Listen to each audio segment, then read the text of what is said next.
this particular bed's going to start right here. So, like right here, this is enough so you can kneel down and work in the garden. So the first side will be right here. So this is the corner of the bed.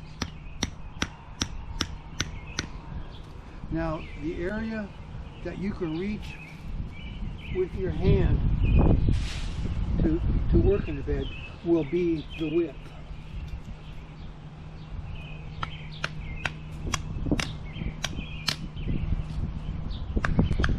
So this will be the bed here, and the rows will be going this way.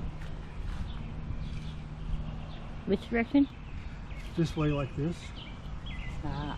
I have an aisle here. And when we get bark chips, we'll put down an aisle there. So here's the side of this bed. There'll be an aisle right here. And we can kneel down, and that will be the width of the aisle. Here's enough. So this is the corner right here. Okay, now as far as you can reach will be the width of the aisle of the bed. To plant the first row, we want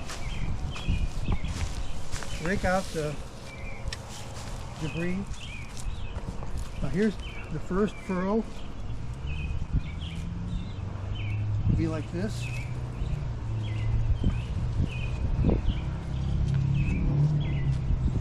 Okay, here's the width between the rows.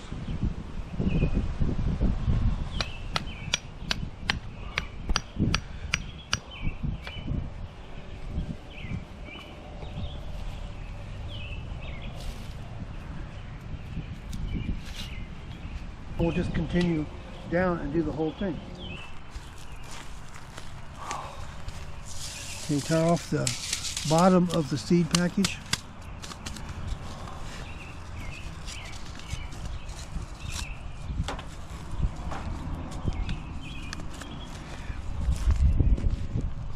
And then just sprinkle them in here. I'm going to plant these very, very thick. Just because I've had good luck doing that. Okay, and then put it on the post. And you can see these are bunching onions. And then we'll just keep on going down the line.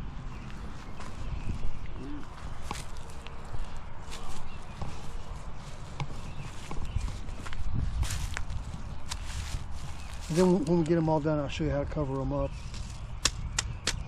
I'm mixing flowers and vegetables here.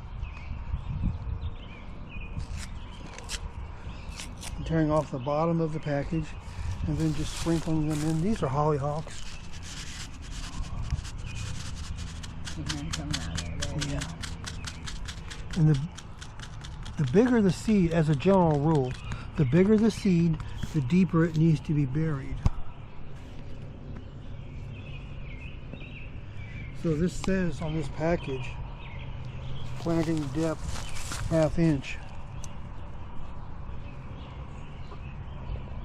I'm not going by the spacing, but and this one on this one's ¼ inch.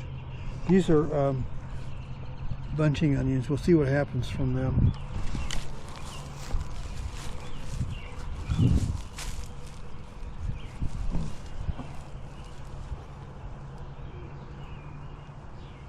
So you want to try one, Nathan?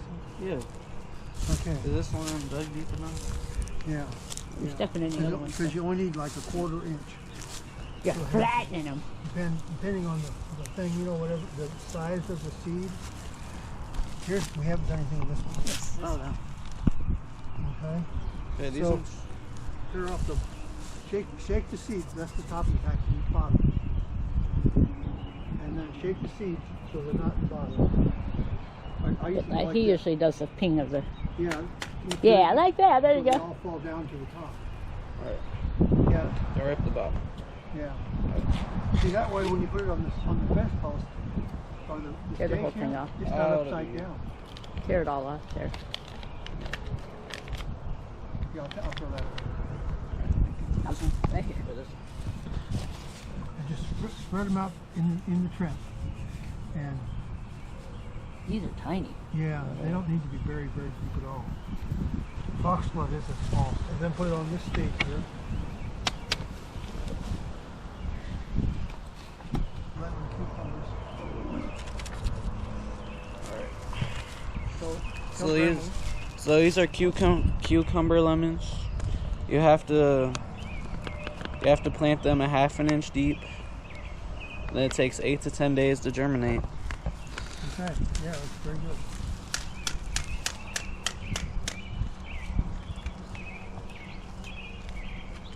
Let me do that furrow for you again.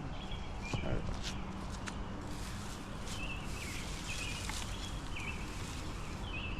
Get some wood.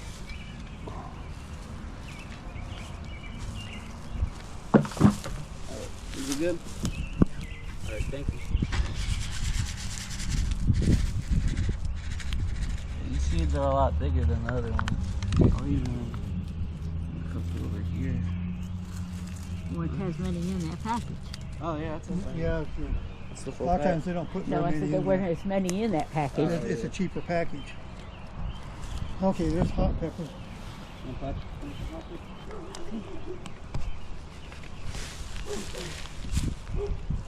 Alright.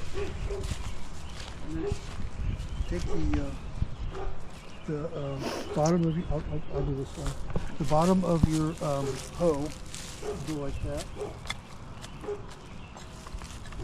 And try not to get too much dirt falling in from the sides, especially with the ones that were only, because you don't, this one here you can see the seeds, so a ½ inch. If you just go like that, yeah, the dirt falls in, so you want a ½ inch of dirt covering them. And if you can see any of the seeds, you can take your hand And just kind of push them down. yeah.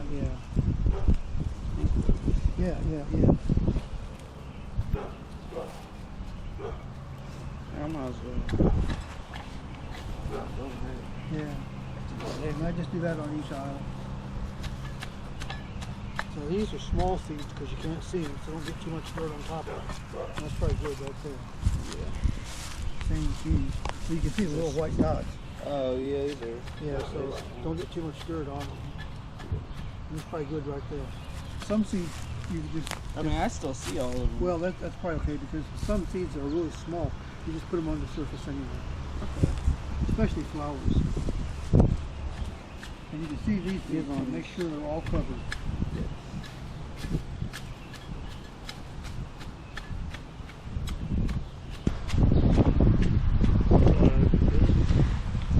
These are smaller seeds. Yeah, so Oh, these are the peppers. yeah.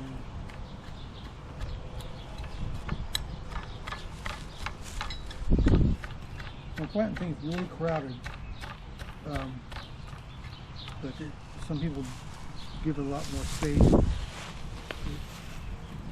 These tomatoes. Today we're making them crowded. It's okay. Okay, last row. You can see the little white dots, so there's really small seeds. Yeah, so they don't really even. No, they don't need a lot of dirt on top of them.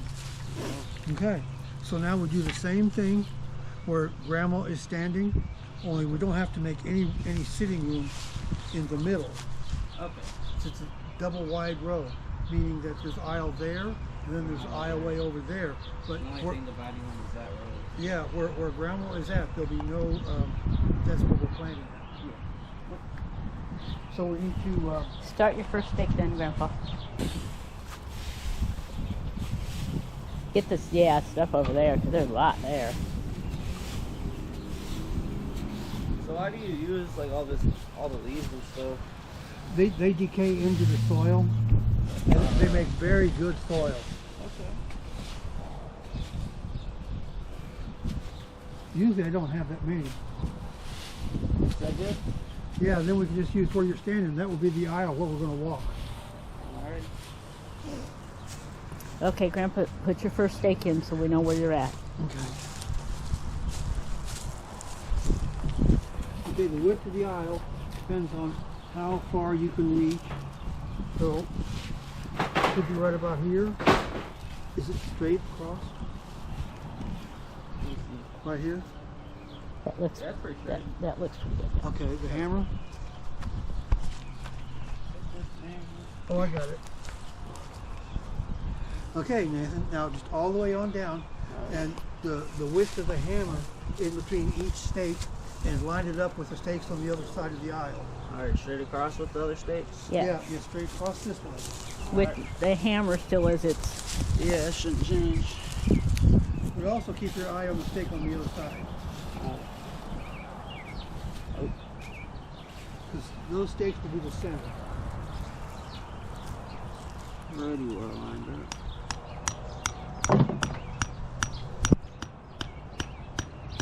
You got a lot of seeds here, Grandpa. Yeah. Are we gonna have enough space? Think that's wide enough, or should I go wider? Oh, I think that's. Think it's good? Yeah. Yeah. Okay. This time I'll just go. Yeah, I would. Stakes, so I don't gotta keep getting up. That would be my thought.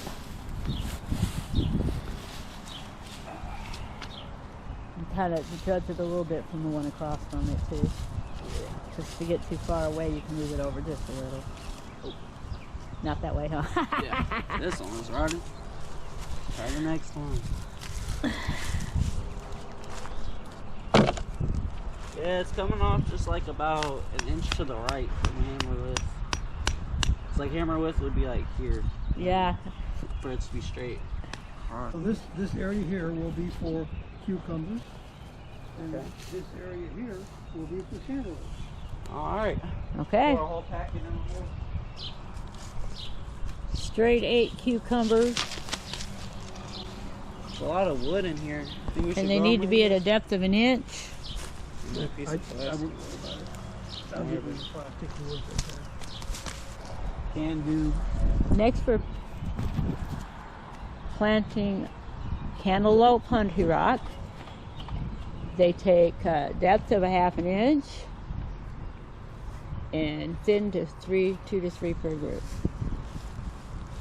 Yeah, I think I'd be better off doing this by hand right here. Yeah, it'd probably be easier to take your fingers to cover it, huh? Yeah.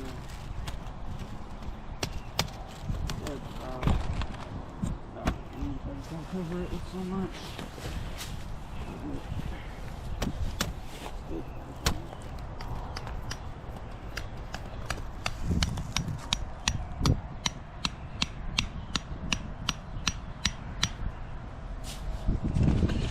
I remember when I first started gardening, and you would make rows 20 feet long and have 12 to 24 inches in between each row, and then walk up and down each row all year long, hoeing the weeds. Oh.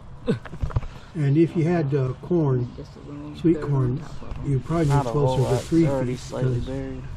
so that each leaves could get the sun and everything. Yeah, something like that. And you would use the proper spacing between each of the seeds. But There we go. That looks good, doesn't it? last few years I've been experimenting with what you might call intense gardening, Okay. planting things a lot closer together.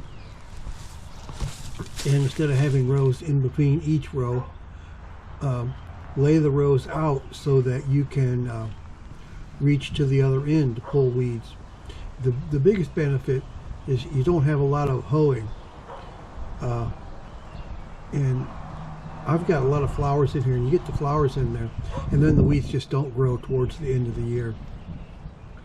And we don't need a lot of vegetables here in our house for just Julie and I.